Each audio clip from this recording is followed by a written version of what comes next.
اعوذ باللہ من الشیطان الرجیم بسم اللہ الرحمن الرحیم سورہ یاسین بسم اللہ الرحمن الرحیم یاسین والقرآن الحکیم انک لمن المرسلین علی صراط مستقیم تنزیل العزیز الرحیم لتنذر قوما ما انذر آباؤہم فہم غافلون صدق اللہ العظیم۔ یاسین کی جس کو حضور صلی اللہ علیہ وسلم نے قلب القرآن قرار دیا ہے، یہ قرآن مجید کا دل ہے۔ ایک تو یہ کہ اس کا جو اسلوب ہے، سٹائل ہے، اس کے اندر واقعتاً کچھ ایسی کیفیت ہے جس کو کہ الفاظ میں بیان نہیں کیا جا سکتا، لیکن پڑھتے ہوئے انسان اس کو محسوس کرتا ہے کہ کوئی ارتعاش تھا یہ پیدا کرتی ہے انسان کے اندر، جس طرح دل دھڑکتا ہو۔ ایک اور اعتبار سے یہ بات میرے سامنے آئی کہ میں نے جو عرض کیا تھا آپ سے کہ جو 6 گروپ ہیں مکی صورتوں کے، ان میں سے پہلے 2 گروپ جن میں سورہ انعام و اعراف اور اس کے بعد 14 صورتیں یونس سے لے کر مومنون تک، ان میں زیادہ زور جو ہے مکی صورتوں کے مضامین میں سے وہ ایمان بالرسالت پر ہے۔ اس کے بعد جو 2 گروپ ہیں جن میں سے کہ دوسرے کو اس وقت ہم پڑھ رہے ہیں، پہلا وہ تھا جس میں کہ 8 صورتیں تھیں، سورہ فرقان سے لے کر وہ چلی اور سورہ سجدہ پر ختم ہوئی، اس کے بعد مدنی صورت آ گئی سورہ احزاب، 8 وہ صورتیں تھیں، اور اس کے ساتھ ہی 13 صورتیں یہ ہیں کہ جو اب ہم پڑھ رہے ہیں، جن میں سے کہ اب ہم تیسری پر ہیں، سورہ یاسین پر۔ سورہ سبا اور سورہ فاطر آ چکی ہیں۔ اگر ان دونوں کو جمع کیا جائے کہ ان کی تعداد بنتی ہے 23 صورتوں کی بنتی ہے، 13 اور 21۔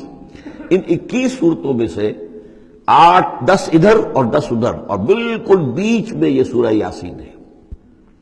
8 صورتیں سورہ فرقان سے لے کر سورہ سجدہ تک، 2 صورتیں سورہ سبا اور سورہ فاطر، 10 ہو گئی، اور اس کے بعد پھر 10 صورتیں ہیں مکیات۔ درمیان میں گویا کہ اس گروپ کے اور اس گروپ، ان دونوں گروپوں میں زیادہ زور تو توحید کے اوپر ہے، شرک کی مذمت اور اللہ تعالیٰ کی شان توحیدی جو ہے، اس حوالے سے۔ اور دوسرا یہ کہ قرآن مجید میں یہ درمیان سے ذرا ہٹ کر ہے، جیسے کہ قلب جو ہے انسان کا وہ کہیں بیچ میں نہیں ہے بلکہ ایک طرف ہٹ کر ہے، اسی طریقے سے یہ اس اعتبار سے بھی مصحف میں بھی اس کا مقام جو ہے وہ قلب سے مشابہ ہے۔ اور چونکہ اصل مضمون جو ہے قرآن مجید کا وہ توحید ہے، اور توحید کے کی جو صورتیں ہیں 2 گروپوں کی، ان کے عین وسط میں، اور یہ بالکل منفرد ہے، اس کا کوئی جوڑا نہیں ہے۔ یاسین والقرآن الحکیم، یاسین اور قسم ہے قرآن حکیم کی۔ یہ سورہ طٰہٰ اس سے پہلے جو آ چکی ہے، اس کے بارے میں بھی گمان یہ کہ حضور کے ناموں میں سے ہے، اور یاسین کے بارے میں بھی کہ حضور کا نام ہے، واللہ عالم۔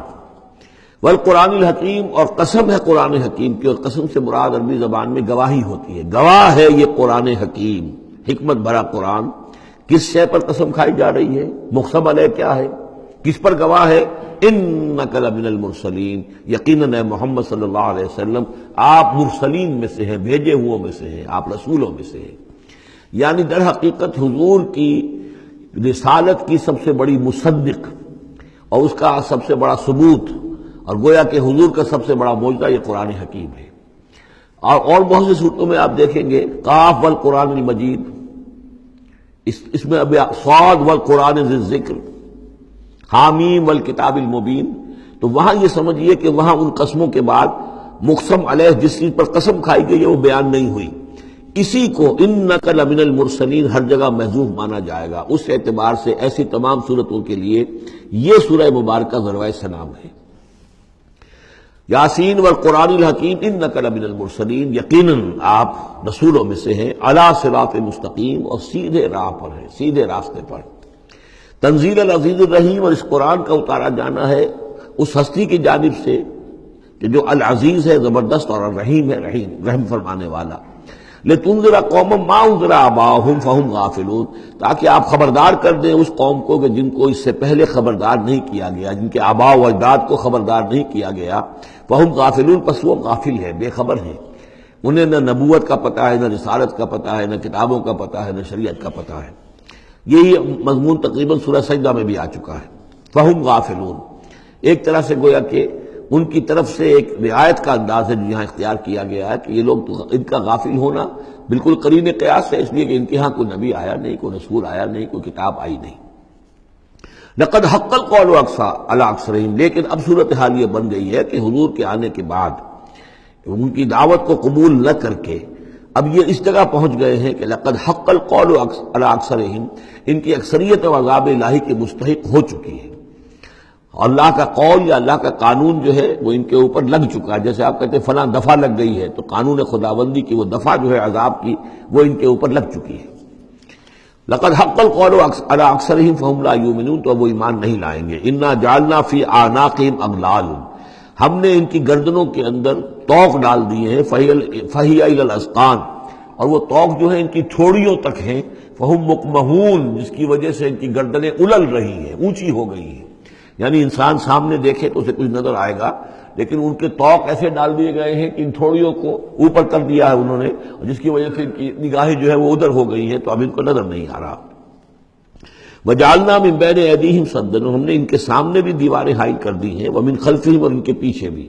یہ مضمون اس سے پہلے اس کے بعد بھی آئے گا اس سورہ مبارکہ میں، تو سمجھ لیجئے اس کی تعبیر یہی ہے کہ انسان کے سامنے وہ سب کچھ ہے جو آیات ہیں، آیات آفاقی، ان فی خلق السماوات والارض واختلاف اللیل والنہار، یہ ہمارے آنکھوں کے سامنے ہیں، یہ ساری آیات یہ سامنے ہیں.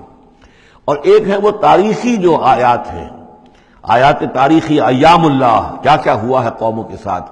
تو گویا کہ یا تو انسان سبق حاصل کرتا ہے التذکیر بآلاء اللہ سے، اور یا سبق حاصل کرتا ہے التذکیر بایام اللہ سے جو پچھلی تاریخ ہے.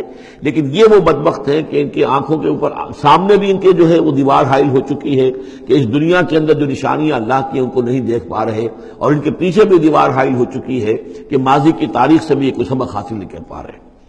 وجعلنا من بین ایدیہم سدا ومن خلفہم سدا فاغشیناہم، تو ہم نے ان کو ڈھانپ دیا ہے، فہم لا یبصرون، اب وہ دیکھ نہیں سکتے. وسواء علیہم انذرتہم ام لم تنذرہم لا یؤمنون، یہ سورۃ البقرہ کی آیت جو ہے وہ جو کہ تو آ گئی ہے. اب ان کے حق میں بالکل برابر ہے نبی، خواہ آپ انہیں انذار فرمائیں اور خواہ نہ فرمائیں، یہ ایمان لانے والے نہیں ہیں. انما تنذر من اتبع الذکر، آپ خبردار تو انہی کو کر سکتے ہیں ذکر کی پیروی کریں، ذکر کو سنیں، اس پر توجہ کریں، اس کا اتباع کریں. وخشی الرحمن بالغیب، اور غیب میں ہوتے ہوئے بھی رحمان کا ان کے اندر خوف ہو، خشیت ہو. فبشرہ بمغفرۃ غیر کریم، تو ایسے لوگوں کو آپ بشارت دے دیجئے مغفرت کی اور بہت بڑے اجر کی. انا نحن نحیی الموتى ونکتب ما قدموا وآثارهم، یقیناً ہم ہی ہیں کہ جو زندہ کریں گے مردوں کو. انا نحن نحیی الموتى ونکتب، اور ہم لکھ رہے ہیں ما قدموا، جو کچھ کہ انہوں نے آگے بھیجا. یعنی انسان مرنے سے پہلے اپنی زندگی میں جو اعمال بھیج رہا ہے، جو اس کے اعمال نامے میں درج ہو رہے ہیں، جو کریڈٹ اور ڈیبٹ ہو رہا ہے. وآثارہم، اور اپنے پیچھے جو وہ اثرات چھوڑ گئے ہیں. کسی نے کسی نیک کام کا آغاز کیا ہے تو ظاہر بات ہے اس کے بعد اس کام کا تسلسل ہے، تو اس کام کا اجر و ثواب اس کے حساب میں لکھا جاتا رہے گا جب تک کہ وہ نیک کام دنیا میں جاری رہے گا. اسی طرح کسی نے کسی بے حیائی کے کام کا آغاز کیا ہے، کسی نے کوئی اور اسی طرح کی شرارت جو ہے وہ شروع کی ہے، تو جہاں تک یہ شرارت دنیا میں رہے گی، اس کے اثرات جہاں تک پہنچیں گے، تو اس کے حساب میں جو ہے اس کا جرم جو ہے اس کے ہاں بھی لکھا جاتا رہے گا. تو نکتب ما قدموا وآثارہم، ہم لکھ رہے ہیں جو کچھ انہوں نے آگے بھیج دیا ہے وہ بھی، اور جو ان کے آثار ہیں جو یہ پیچھے چھوڑ کر آئیں گے اثرات اپنے اعمال کے، چاہے وہ اعمال بد ہیں یا نیک، ہم لکھ رہے ہیں. وَكُلَّ شَيْءٍ أَحْصَيْنَاهُ فِي إِمَامٍ مُبِينٍ، اور ہم نے ہر چیز کو احاطہ کیا ہوا ہے پوری طریقے سے ایک ایسی کتاب میں جو کھلی ہوئی کتاب ہے. امام مبین، وہی جو ام الکتاب بھی جسے کہا گیا ہے بار بار، یہ اللہ تعالیٰ کا علم قریب ہے. صدق اللہ العظیم.